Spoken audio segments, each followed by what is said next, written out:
Bonjour à toutes, ravie de vous retrouver pour le chapitre 4. Au cœur du deuil, vivre et survivre à la perte. Quand on est jeune, on pense à la vie, pas à la mort. Pourtant un jour, cette réalité nous frappe de plein fouet. La première fois que je l'ai vécue, c'était avec notre bébé. Cette petite vie que je portais en moi, que personne n'avait encore vue, était pourtant bien réelle pour moi. Je sentais ses mouvements, je la voyais à travers les échographies et dans mon cœur. Elle faisait déjà partie de notre famille. Après 2 garçons, je m'imaginais déjà lui choisir des robes, la coiffer comme une poupée. Elle devait être ma petite fille. J'avais choisi son prénom et une marraine. Mais tout cela s'est effondré. Nous sommes arrivés pour une échographie à la fin du 4e mois. J'étais à quelques jours de rentrer dans le 5e mois. Le médecin nous a fait entrer dans la salle. J'ai soulevé mon t-shirt. Il a appliqué ce gel froid sur mon ventre et a commencé à passer la sonde. Son visage s'est assombri. Il a essuyé la sonde, mon ventre, et a recommencé. À aucun moment il ne m'a regardé. Je l'ai vu se lever, aller au téléphone, sans un mot, et demander à un collègue de le rejoindre. Le second gynécologue est venu. Ils ont passé la sonde, et le regard du second a confirmé celui du premier. Puis on m'a expliqué que j'allais devoir mettre un terme à ma grossesse, que le délai légal était passé, et qu'un formulaire médical avec une contre-expertise allait devoir être fait dans un autre hôpital. Ces paroles résonnaient dans ma tête, mais rien ne semblait entrer. On me disait que j'allais devoir faire d'autres examens, signer un formulaire pour mettre fin à la vie de mon bébé. Je pouvais aller jusqu'à la naissance, mais notre petite fille n'avait aucune chance de survie. Sa boîte crânienne ne s'étant pas fermée. Le cerveau serait maintenu avec le liquide amniotique, mais pas à la naissance. Nous sommes sortis de la pièce, mes larmes ne cessaient de couler. Je ne pouvais pas les contrôler. J'attendais la secrétaire pour le rendez-vous, et mon mari me disait d'arrêter de pleurer, car tout le monde nous regardait, comme si cela m'importait, que quelqu'un me regarde. On venait de me dire que je ne mettrais pas mon bébé au monde, et que seul moi pouvais signer ce papier d'autorisation. Quelle maman pouvait signer ce papier? À cet instant, j'ai compris la douleur des mères d'enfants avec un handicap. La douleur que ma mère avait pu ressentir lorsque mes 2 petits frères sont nés. Moi-même, j'avais toujours pensé que si je découvrais que mon enfant a naître avec un handicap, je remercierais la science de me l'avoir dit avant et je ne le garderais pas. Eh bien, c'était ma punition, car à cet instant, je comprenais que ce n'était pas un choix facile. J'étais à la place de toutes ces femmes, de toutes ces mères, et je ne devais plus juger. Parfois, le cœur et la raison ne sont pas compatibles. Parfois, la douleur est si forte que tu n'arrives plus à te raisonner. Nous sommes sortis de la maternité, et à cet instant, une autre douleur nous frappait. La grand-mère par remariage de mon mari était en phase terminale de son cancer. Elle, que j'avais accompagnée avec l'une de ses filles, traversait ses derniers moments. J'ai pris mon courage à 2 mains et nous sommes retournés à l'hôpital, le même qui venait de détruire une partie de moi. Cette dame au fort caractère, qui voyait bien notre tristesse, a pris ma main et m'a dit « Ne t'inquiète pas, je serai à ses côtés, je prendrai soin d'elle. Tu auras d'autres enfants. » Mamie avait une incroyable capacité de réconforter, même dans sa propre souffrance. Elle savait, elle sentait que j'aurais encore de l'amour à donner. J'ai dû reporter mon intervention pour être présente auprès de ceux qui m'étaient chers et de mamie, qui, de son lit de mort, trouvait encore la force de nous réconforter. Puis, nous avons dû prévenir sa mère à mon mari, mais l'accueil fut tout autre. Et nous avons reçu comme un coup de poignard dans le cœur. Elle nous a reçus sur le seuil de la porte, s'est excusée pour nous et nous a dit qu'elle devait aller chercher sa voiture au garage avant qu'il ne ferme, car c'était très important pour elle. On était le week-end. Pour moi, qui avais toujours fait passer les miens avant moi, cette réponse a été difficile à encaisser. Je pense que mon mari, même s'il ne montrait pas sa douleur, en a également souffert. J'ai donc affronté cette nouvelle perte, dans l'indifférence des autres. Avec mes 2 petits garçons, que je devais protéger de ce chagrin, j'ai fait ce que tout le monde attendait de moi, accepter, faire les choses et essayer de ne pas montrer que je n'étais pas si forte que cela. Nous avons veillé et enterré mamie avec tout l'amour qu'elle méritait. Puis, je me suis rendue à l'autre hôpital pour la contre-expertise. Le diagnostic a été confirmé et j'ai signé le formulaire. Un accouchement a été déclenché et malgré les complications, je suis sortie avec mon chagrin enfoui. Quelques mois plus tard, j'ai perdu ma grand-mère paternelle. Elle, qui avait toujours tout prévu, avait souhaité être entourée de ses enfants et petits-enfants. Nous nous sommes retrouvés, mes cousines, mes tantes et moi, autour de son lit. Nous lui avons redonné tout l'amour qu'elle nous avait donné au fil des années. Ensemble, nous nous sommes remémorés des souvenirs avec elle, ces moments d'enfance passés à ses côtés. C'était notre façon de lui dire au revoir, dans l'amour et la bienveillance. Ce moment bien qu'empli de tristesse nous a rapprochés. Puis de nouveau, nous allions être confrontés à la perte. Ma mère, suite à la vieillesse, avait pris mes grands-parents chez elle. Ce n'était pas de tout repos. Bien sûr, nous étions à ses côtés. À l'époque, mon fils cadet faisait son apprentissage en cuisine chez elle. Et il s'occupait de mon grand-père, nouant une complicité avec lui et avec ma mère. En novembre, une année tumultueuse, mon grand-père s'en est allé, laissant un grand vide. Il a été enterré le jour des 16 ans de mon cadet. Autant dire combien cette douleur l'a marqué. Nous avons continué, car en même temps, c'était le chemin de vie. 2 ans plus tard, la vie, plutôt la mort, nous a frappés de nouveau. Mais plus violemment, plus durement. C'était la veille de nos 20 ans de mariage. Je me souviens de cet instant, il y a bientôt 8 ans. Maman était fatiguée. Je l'avais vue le samedi soir. Mon fils avait pour habitude, malgré qu'il ait fini son apprentissage depuis quelques semaines et obtenu son diplôme, ce qui lui faisait la fierté de sa mamie, de lui faire des choux pour les profiteroles qu'elle servait au restaurant. Ce samedi soir, je venais de lui en déposer avant de partir à une course de nuit à laquelle il participait. En lui déposant, je m'étais un peu chamaillée avec maman, en lui disant qu'elle devait se reposer et envoyer balader ses frères et sœurs, car depuis le décès de mon grand-père, maman s'occupait de sa mère, du restaurant, de mes 2 petits frères handicapés. Bref, pas franchement la vie rêvée pour une femme qui avait toujours travaillé durement et fait pour et en fonction des autres, mais pas pour elle. Ce jour-là, je lui ai dit au revoir. Nous avions toujours une façon de nous parler ironique, mais depuis que notre petit dernier était né, elle avait fait de gros efforts envers moi. Elle s'était même excusée de comment elle avait été dure, demandant pardon et m'expliquant pourquoi. Pour elle, le fait de ne pas me montrer plus d'attention devait me rendre plus forte pour affronter la vie. Le fait de m'apprendre à travailler durement, c'était pour que je ne sois jamais dépendante d'un homme, pour que je puisse toujours m'en sortir par la force de mon travail. J'avais maman au téléphone tous les matins, entre 7h et 8h. Pourtant, nous n'habitions qu'à 7 km. Elle se confiait à moi et moi à elle. Elle considérait mon mari comme son fils et faisant en sorte que tout se passe pour le mieux.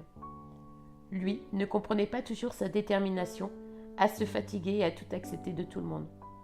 Pourtant, il me demandait de faire la même chose, paradoxalement. Ce 1er novembre, je l'ai eu le matin, comme d'habitude, au téléphone. Elle était invitée chez des amis à manger. Je lui ai dit d'y aller. Cela la changerait un peu. Fermer le restaurant, pour une fois, n'était pas si grave. Moi, je devais aller acheter des pyjamas pour mon dernier, qui devait subir un examen à l'hôpital le lendemain. C'était la veille de nos 20 ans de mariage. J'allais entrer dans le magasin quand mon téléphone a sonné. C'était maman, qui me demandait de venir récupérer ma grand-mère, car elle avait appelé une ambulance, ayant des douleurs à la poitrine. Je lui ai dit où j'étais, que je finissais mes achats et que je la rejoignais. Elle devait me dire à quel hôpital elle allait, que nous allions récupérer ma grand-mère et que mon mari resterait avec elle. Dans le magasin, nous avions choisi les vêtements. Nous avions aussi emmené ma plus jeune belle-sœur et son conjoint, pour qui nous avions acheté des vêtements pour leur petite fille. Mais nous devions les échanger car trop juste. Il faut savoir qu'ils venaient juste d'emménager chez nous. Ils remontaient du sud suite à des soucis financiers. Et nous avions décidé de leur filer un coup de main. Pas un mot ne circulait entre mon mari et moi, car nous savions qu'il y avait un problème. Maman n'était pas du genre à partir à l'hôpital. Mais voilà, en 3/4 d'heure, notre vie a basculé. En remontant dans la voiture, mon beau-père a appelé en disant qu'il fallait que je vienne tout de suite chez les amis et que les médecins étaient avec maman. 35 km nous séparaient. Mon mari avait compris que c'était grave. Au fond de moi, je le savais aussi. Puis, une chose bizarre est arrivée. Il ne pleuvait pas ce jour-là, mais les essuie-glaces arrière de l'emplacement où je me trouvais se sont mis en route. Nous avions un C8 à l'époque. Il était impossible pour mon mari de les stopper. J'ai pris mon téléphone et appelé l'amie de maman. Elle m'a dit que les médecins étaient dans l'ambulance avec elle, qu'ils essayaient de la réanimer. Nous sommes arrivés trop tard. Un docteur est venu vers moi, essayant de m'expliquer. Je ne comprenais pas. Je suis montée dans l'ambulance. C'était fini. Elle était partie à tout jamais. Je ne réalisais pas vraiment. Je suis redescendue du camion. On m'a dit que les pompes funèbres allaient arriver. J'avais mon petit dernier avec moi, mais je n'arrivais pas à lui dire que mamie n'était plus là. Puis tout s'est enchaîné. Je suis rentrée dans la maison des amis de maman. Il fallait que j'annonce à ma grand-mère que maman était décédée, que sa fille était partie. Au lieu de me prendre dans ses bras, elle m'a répondu « Ah, mais qui va s'occuper de moi maintenant ?» Je me suis sentie tellement seule face à ces douleurs. Mon mari avait ramené notre fils cadet. Entre-temps, j'ai vu tellement de tristesse dans son regard que cela m'a percé le cœur. Je n'arrivais pas à le consoler, à lui dire quoi que ce soit. Nous avons vu le camion des pompes funèbres arriver et l'emmener. Comment une mère pouvait-elle aider son enfant, ses enfants, puisqu'elle-même était dans la douleur et n'avait qu'un seul rêve, se blottir dans les bras de sa mère. Je me retrouvais avec ma grand-mère à gérer, mon beau-père, mes 2 petits frères avec un handicap, un restaurant, ma douleur, un enterrement à organiser et ma propre famille. J'ai priorisé, je suis devenue un robot faisant les choses comme elles se devaient. Prévenir la famille, aller récupérer mes petits frères dans leur centre, annoncer la nouvelle et les conséquences. Maman m'avait toujours bien préparée à cette éventualité, en me présentant aux éducateurs, en m'intégrant dans leur vie. Bref, je devenais ma mère. Mais les ennuis ont commencé. Quand j'ai demandé à la famille de maman de s'occuper de leur mère, et oui, tout le monde savait donner des leçons, mais personne ne voulait du fardeau. Moi, j'étais dépassée et j'estimais qu'elle avait d'autres enfants. J'ai dû gérer les tensions familiales en plus. Mes garçons avaient pris la décision d'aller tous ensemble la veiller au funérarium.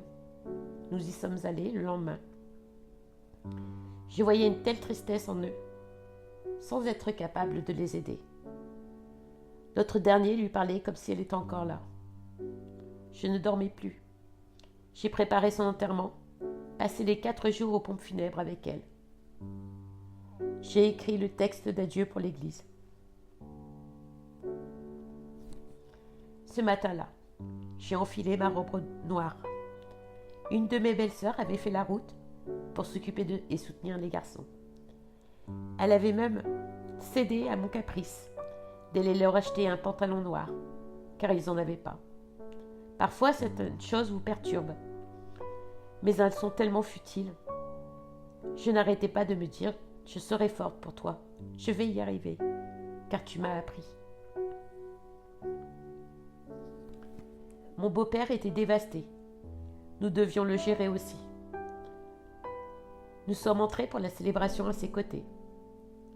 Mais il m'était impossible de me résigner à les laisser fermer ce cercueil. On allait la mettre dans une boîte, elle qui était claustrophobe, et moi je devais laisser faire.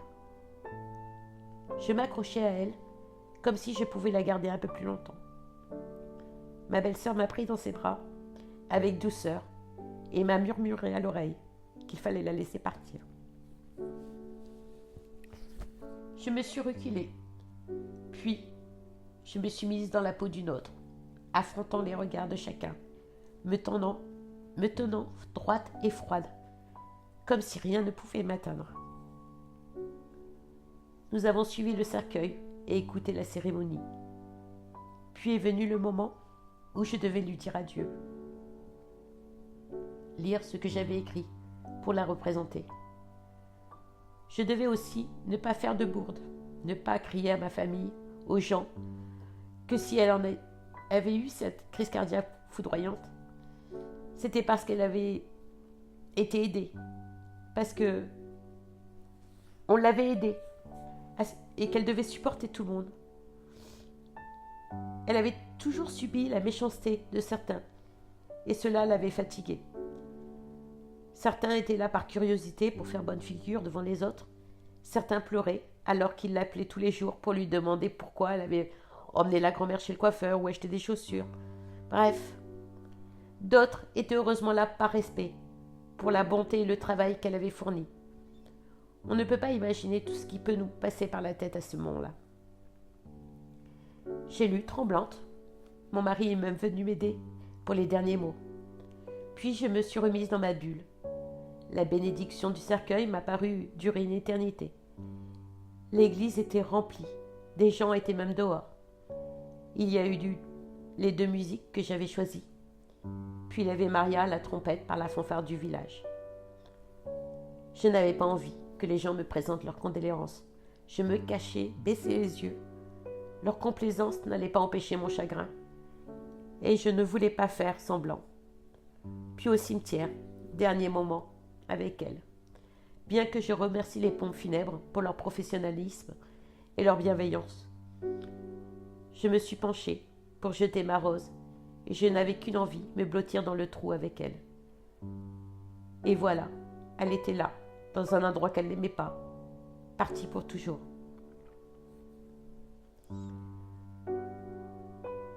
La suite, je vous la raconterai plus tard, car après, j'ai dû affronter la succession, ce qui, à ce jour, n'est toujours pas réglé. Mais je finirai ce passage en disant « Arrêtez de dire aux gens touchés par un décès qu'il faut se reprendre en main, que ça va passer, qu'un deuil dure tant ou tant de temps, etc. Nous sommes tous différents et chaque personne fait son deuil à sa façon et selon ses relations. Certains vont accepter, d'autres moins. Par contre, sachez écouter, sachez accompagner sans donner de leçons, car la personne en deuil a juste besoin de libérer sa tristesse. À toi, maman, que j'aime fort. Après l'enterrement de ma mère, la douleur n'avait pas vraiment eu le temps de se dissiper, que la vie nous a confrontés à un nouveau deuil, celui de ma grand-mère. Elle avait vécu chez ma mère jusqu'à son décès. Puis, ce fut mes oncles et mes tantes qui prirent le relais pour s'occuper d'elle. Cependant, leur façon de faire laissait beaucoup à désirer. Ils l'ont trimballée de maison de retraite en maison de retraite, du nord au sud, comme si elle n'était plus qu'un fardeau à partager. Un jour, par hasard, nous avons découvert que ma grand-mère était décédée. Ce n'est même pas ma famille qui nous a informés. Nous avons pris la nouvelle alors que ma tante préparait déjà l'enterrement dans le sud, sans tenir compte des volontés de ma grand-mère. Elle a toujours exprimé le souhait d'être enterrée auprès de son mari en Normandie. Un souhait qu'ils avaient programmé ensemble, bien avant leur décès. Tout semblait déjà arrangé par ma tante, sans consulter personne, et malgré l'injustice que cela représentait. Le cercueil a fini par être remonté. Nous avons dû aller à une cérémonie pour honorer son dernier souhait. Si je devais en rire, je dirais que nous avons fait une sorte de garde partagée du cercueil. Une messe dans le sud, une messe dans le nord. Bref. Mais en réalité, l'accumulation de ces deuils successifs, mêlés aux disputes familiales qui entouraient chaque moment, m'a complètement anesthésiée. Je n'avais plus de larmes pour pleurer ma grand-mère, et ce sentiment était partagé par mes enfants. L'atmosphère était froide, presque indifférente. Nous étions épuisés émotionnellement, vidés et ce deuil-là est passé comme une étape à franchir sans véritablement être ressenti. Je réalise aujourd'hui, en revisitant ces moments de perte, combien ils m'ont marqué et transformé. Le deuil est une expérience profondément personnelle qui touche chaque individu de manière unique. Pour moi, il a signifié affronter la perte de ce que j'aimais tout en continuant de porter le poids des responsabilités familiales. Ce cheminement m'a appris que parfois la douleur est si profonde qu'il devient difficile d'exprimer ses sentiments. Ce qui a été le plus dur, c'était de gérer les émotions de mes enfants, tout en tenant compte des miennes et de les comprendre. Cette période a été marquée par des vagues d'émotions contradictoires, la tristesse, le vide, la colère et parfois même l'indifférence. Aujourd'hui, avec le recul, je vois combien ces deuils m'ont permis de découvrir une force intérieure insoupçonnée. Traverser ces épreuves a renforcé ma résilience, m'a appris à accepter que chaque deuil se vit différemment. La bienveillance envers moi-même et les autres est essentielle dans ces moments de souffrance. Le deuil n'a pas de durée prédéfinie et chacun le vit à son rythme. Nous devons respecter ce processus sans jugement, en accueillant la douleur pour mieux la transformer en résilience. C'est un passage qui est très dur, qui a été très dur pour moi, mais que je sais que beaucoup d'entre vous le traverseront un jour, ou l'ont déjà traversé, ou le traversent en ce moment. Après la vie, la mort, après la mort, la vie, j'ai envie de dire également. Vous verrez que vous pouvez puiser beaucoup plus à l'intérieur de vous que parfois on ne le croit. Je vous remercie et vous dis à très bientôt.